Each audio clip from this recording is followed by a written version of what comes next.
The original square block was extended 5 inches on each side. I'm going to start with my rectangle, and I'm going to add 1, 2, 3, 4, 5 here. 1, 2, 3, 4, 5 here.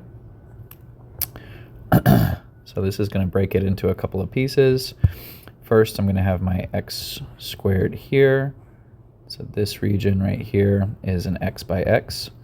And then here, there is 5 x's in here. So this is a plus 5. And there's another 5 x's over here. That's also a plus 5.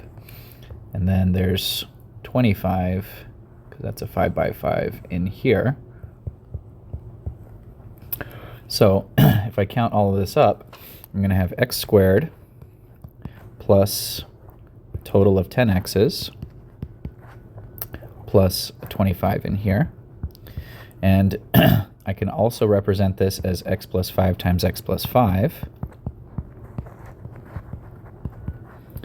Since both of those are the same thing, I can make this even more efficient by just saying x plus 5 squared.